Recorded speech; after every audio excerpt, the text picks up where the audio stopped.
Hello everyone. IBPS bank के बहुत सारे एग्जाम बिल्कुल हमारे लाइन वाइज लगे हुए हैं, जिसमें से आईबीपीएस मल्टीपर्पज का कंप्लीट हो चुका है आरआरबी का। अभी आईबीपीएस क्लर्क, आईबीपीएस पीओ दोनों के सबके मेंस, आगे एसबीआई क्लर्क, सभी एग्जाम्स जिसमें इनइक्वालिटी रीजनिंग में 5 क्वेश्चन डायरेक्ट पूछे जाते हैं। 4 से 5 क्वेश्चन इनइक्वालिटी के आपको ज्यादातर मोस्ट ऑफ द टाइम देखने को मिलेंगे। ठीक है, तो वहां पे किस तरीके से हम उनको बहुत जल्दी सॉल्व कर सकते हैं। पेपर में जल्दी करना बहुत ज्यादा मैटर करता है ना, उसके लिए हमारे बेसिक थोड़े से क्लियर होने चाहिए, उसके बाद हम उसे बहुत अच्छे से कर सकते हैं। तो मैं आज आपको इसमें 5 ऐसे क्वेश्चंस को बताने वाली हूँ जो देख के बहुत लेंथी लगते हैं, लेकिन वो सेकेंड्स में हो जाएंगे। उससे पहले मैं आपको थोड़ा सा बेसिक, देखिए एक तो आपको डिस्क्रिप्शन में लिंक मिल जाएगा जिसमें मैंने पूरे बेसिक्स इनइक्वालिटी के बताए हुए हैं। अगर आपका बिल्कुल बेस नहीं है तो आप उस वीडियो को देख सकते हैं, अदरवाइज इसको देख लेंगे अगर थोड़ा सा भी, तो आपको आइडिया हो जाएगा कि आपको क्या करना है और कैसे करना है। ठीक है ना, ओके। तो इनइक्वालिटी देखते हैं। देखिए आप 2 से 3 बातें बस ध्यान रखिए मेरी। इनइक्वालिटी में क्या है, हमारे पास ये साइंस होते हैं। देखिए चाहे एक इधर तरफ जा रहा होगा, इधर तरफ एक सिंगल वाला, एक डबल वाला और एक ही इक्वल वाला, हमें 5 साइंस बैंकिंग में जरूरत पड़ती है।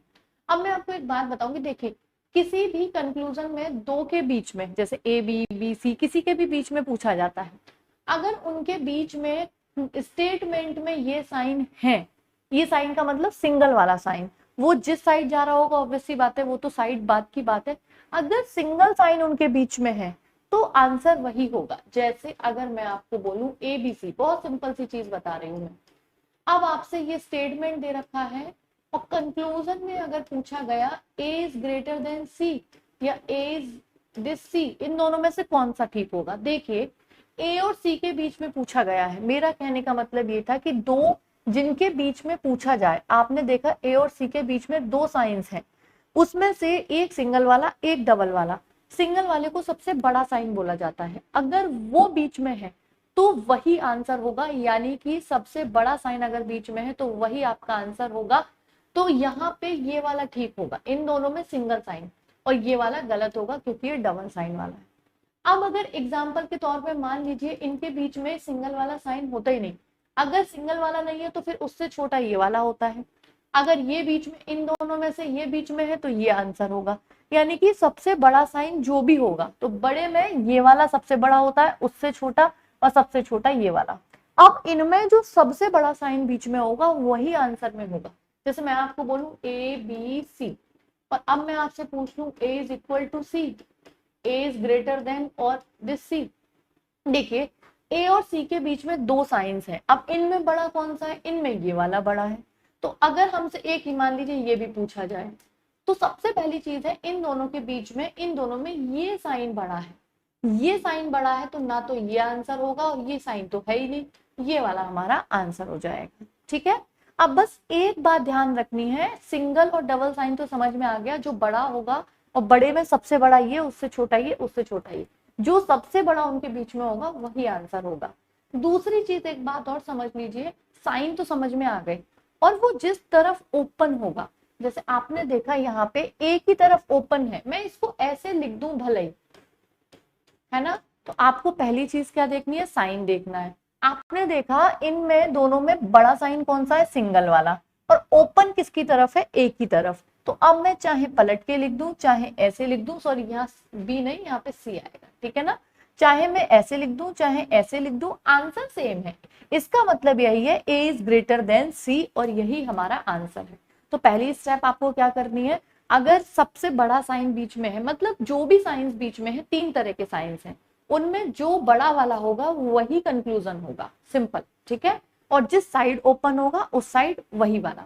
अच्छा, अगर एक चीज और हमें ध्यान रखनी है, क्या बताने जा रही थी मैं, हाँ, अगर मान लीजिए अपोजिट साइंस दो के बीच में, जैसे इन दोनों के बीच में, मैं आपको बोलूं कि इन दोनों के बीच में मान लीजिए ऐसे दे दिया ए बी और सी।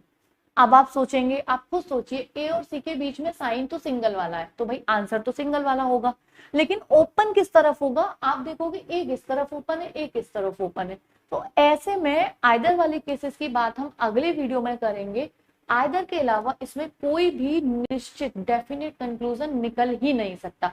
अगर मैं आपसे पूछ लूं कि ए बड़ा है सी से या सी बड़ा है ए से, इन दोनों में मैं आपसे कुछ भी पूछ लूं, दोनों में से आप कोई कंक्लूजन नहीं निकाल सकते हैं, क्योंकि एक ए की तरफ ओपन है, एक सी की तरफ ओपन है, और है तो यही वाला सिंगल साइन, बट ओपन भी तो देखना है ना किस तरफ है। तो जब डेफिनेट नहीं है तो इस तरीके के सवालों में आप डेफिनेट नहीं निकाल सकते। तो आपको बस ये चीजें ध्यान रखनी है, अगर अपोजिट साइंस है तो डेफिनेट कंक्लूजन नहीं निकलेगा, आइदर वाला केस बन सकता है, वो हम बाद में बात करेंगे, ठीक है ना। और बड़ा साइन देखना है, जो भी बड़ा साइन है जिस तरफ ओपन है वही हमारा आंसर होगा। बस इतनी सी बातें ध्यान रखियो। अब मैं देखिए आपको बहुत एक लेंदी से देखने में सवाल लगेंगे आपको, वो हम लगाएंगे अभी कैसे चुटकियों में, ठीक है।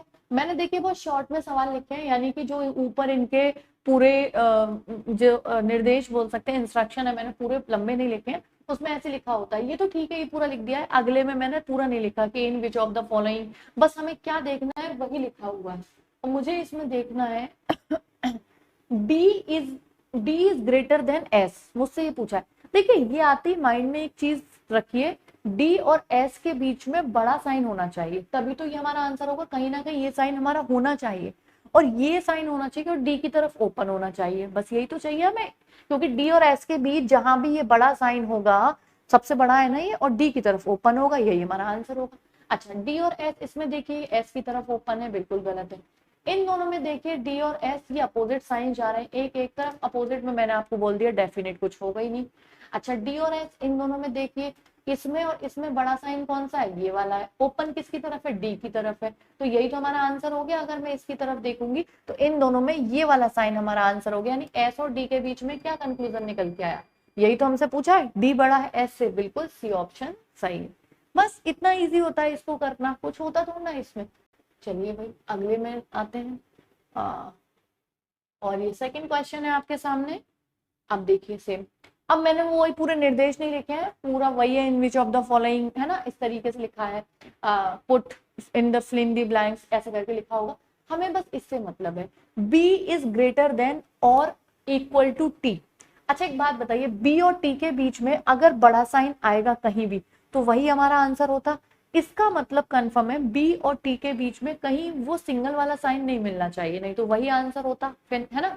अगर b और t, ये रहा b और ये रहा हमारा t, अच्छा पहला साइन छोड़ दिया जाए तो इस बीच में कहीं भी बड़ा वाला साइन नहीं होना चाहिए और अपोजिट साइंस नहीं होने चाहिए, अपोजिट और बड़ा। अब हम देखते जाएंगे, देखिए बड़ा वाला साइन यहाँ पे है, किसी के भी बीच में हो हमें बड़ा साइन चाहिए ही नहीं, किस तरफ खुल रहा है तो बात की बात होती है। अगर बी और टी के बीच में बड़े साइंस हैं तो उसका मतलब है सिंगल वाला साइन ही आंसर होगा, डबल वाला होगा नहीं, किसकी तरफ ओपन है वो बात की बात होती है। अच्छा यहाँ पे अगर मैं इस वाले में देखूंगी, इसमें भी ये बड़ा साइन है, हमें चाहिए ही नहीं। अच्छा इस वाले में देखूंगी, इन चारों में, तो देखिए कोई भी बड़ा साइन नहीं है, और ओपन किसकी तरफ है, सब इधर की तरफ है ऐसे, तो इसका मतलब है यही हमारा आंसर होगा, क्योंकि इन दोनों में तो यही वाला बड़ा है ना, यानी बी और टी के बीच में ये दो साइन 3 बार आ रहे हैं, ये वाला साइन 3 बार आ रहा है डबल वाला, यही हमारा आंसर होगा, ऑप्शन सी। बस ठीक है। नेक्स्ट क्वेश्चन, थर्ड सवाल आपके सामने, अब आप देखते हैं आंसर करने लगोगे। देखिए m is greater then l, यानी m और l कहीं भी लिखे होंगे उनके बीच में ये वाला साइन होगा 1 वाला, तभी तो ये हमारा आंसर बनेगा। देख लेते हैं l और m, देखिए l और m ये रहे, और यहाँ पे तो एक साइन ये रहा, एक साइन ये रहा, बिल्कुल पहले में ही देखिए सिंगल वाला साइन हमें मिल चुका है, और वो भी ओपन किसकी तरफ है, m की तरफ। इसका ऑप्शन ए बिल्कुल सही हो जाएगा, आगे बढ़ने की हमें जरूरत ही नहीं है। देख रहे हो 5-5 सेकंड के क्वेश्चन है, और देखने में ऐसा लगता है कि पता नहीं कितना टाइम ले लेंगे, बस हमें आगे बढ़ना ही नहीं है इसको, ठीक है ना। Next question, fourth.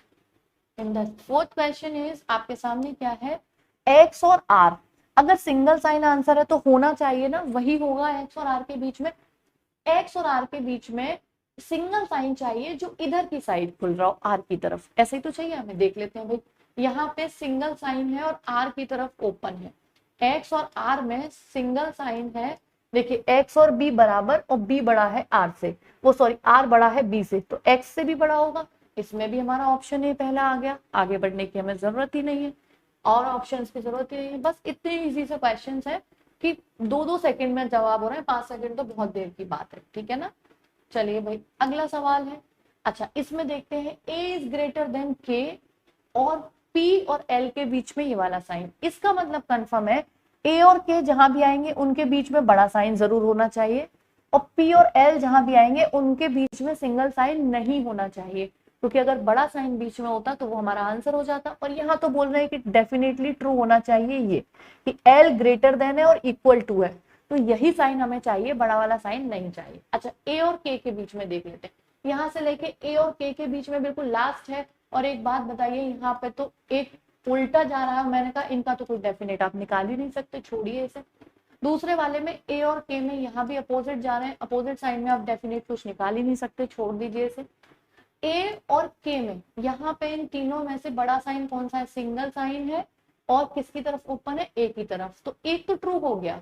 अच्छा, पी और एल, और पी और एल के बीच में देखिए सिंगल, इन दोनों के बीच में यही वाला साइन है, सीधा सीधा दे रखा है, एल इज ग्रेटर देन और equal to P, so option C is absolutely correct. तो आपने देखा कि पांचों सवाल में हमें 5-5 सेकंड से ज्यादा नहीं लगने वाले हैं। तरीके सही हो तो कोई भी क्वेश्चन बहुत ज्यादा लंबा टाइम नहीं लेता है। सिलॉक्स, इनइक्वालिटी, ये तो देख के टिक करने वाले क्वेश्चंस होते हैं, बस आपकी अप्रोच सही होनी चाहिए उसके लिए, ठीक है। तो जुड़े रहिए चैनल के साथ, अगर नए हैं तो इसे सब्सक्राइब कर लीजिए, अगर वीडियो को लगता है आपको पसंद आया है और आपके काम का है तो उसे लाइक करिए और आगे शेयर करिए। थैंक्स फॉर वॉचिंग, मिलते हैं नए इंटरेस्टिंग तरीकों के साथ, बहुत ही रीजनिंग को ईजी बनाने वाले तरीकों के साथ अगले वीडियो में। Thanks for watching.